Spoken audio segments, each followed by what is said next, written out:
joining us now is Cully Stimson. He's with the Heritage Foundation. And Cully, you're here to talk about a sort of depressing topic, but so important, why D.C. remains one of the most dangerous cities in America. Good morning. Good morning. Yeah, it's guns, guns, and guns, and not putting people with guns in prison.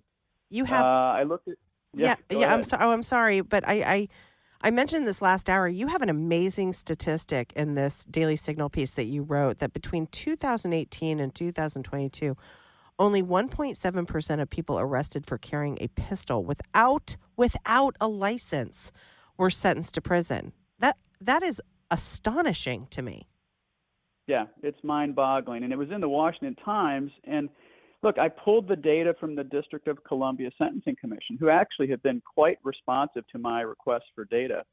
But of the 5,558 arrests during that 2018 to 2022 period, 97 people, that's it, ended up in prison.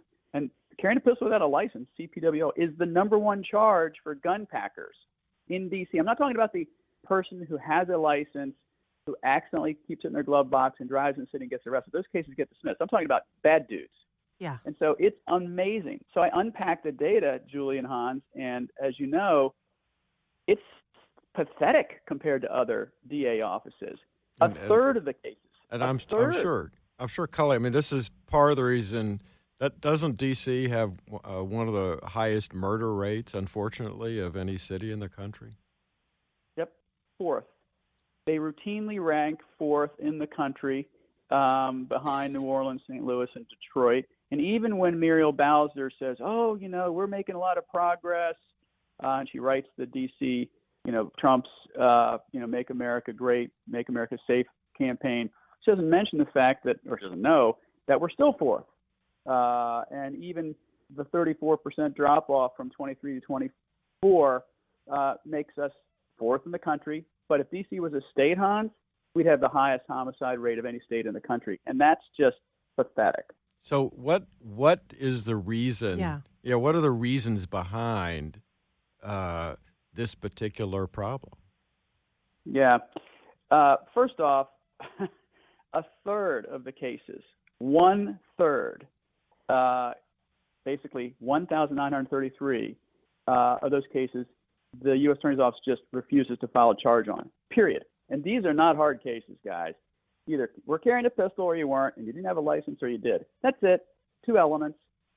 Yet they don't explain. Nobody can explain why that happens. I know why it happens, because the U.S. Attorney's offices in D.C., unlike every other big city DA's office, doesn't train with the police, doesn't instruct the police on how to make good arrests. Every other office in the country where I've worked, and I've worked as a DA in a bunch of places, you do stand up on Monday morning. You do routine trainings. You don't go to the academy and train them. You do ongoing training, but they don't do it. No explanation. Another third, Julie, poof, go away. 1,212, 32% of those original 55, 58 arrests just are closed without conviction. So 2/3 of the crime, 2/3 of the charges just go away mysteriously. You also go on. Well, I think they go away for another simple reason. Every other big city DA's office has DA investigators in the office. Yeah. Right. So like San Diego, where my wife used to work, where I used to work, 330 prosecutors, the same size as D.C. U.S. Attorney's Office. They have 120 investigators, or one for every 2.3 prosecutors. Riverside County in Riverside, California, has about one investigator for every 1.6 prosecutors. L.A., they have about 1 to 3 ratio.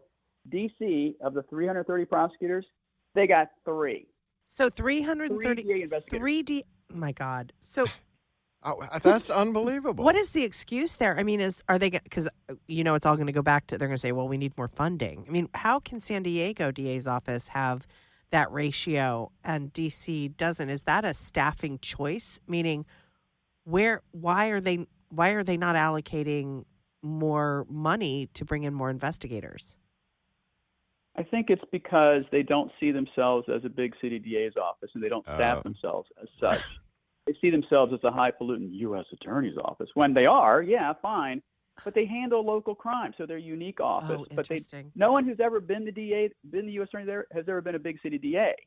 So they don't understand that the investigators in the office do the follow-up stuff. You can't expect the cop who does the arrest to work for the U.S. attorney's office and do the follow-up stuff once the arrest is made. But that's what's happening. And then, the final third sort of get piddled away, including, the vast majority of people who even get convicted of CPWL. 57.7% get sentenced to probation. Thank you very much, Superior Court judges. Gosh, well, yeah, we should point out that the U.S. Attorney's Office is unique because it's the only U.S. Attorney's Office in the country that's also responsible for prosecuting local crimes. And that's not true of any other USA. Right. And look, this is a man-made problem. You got to train the police as the local DA. You have to have DA investigators in the office. And then you have to have a Superior Court bench that sentences violent criminals to prison. All three of those things are lacking in this town. So until that changes, nothing's going to change. Now, this data is old.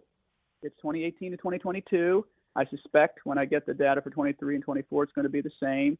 We'll see whether this changes, hopefully, in this administration, because if it doesn't change those three fundamentals, the data, unfortunately, is going to be the same. Cully, we got to leave it there. Thank you for coming on and talking to us about this terrible problem. Thanks for having me.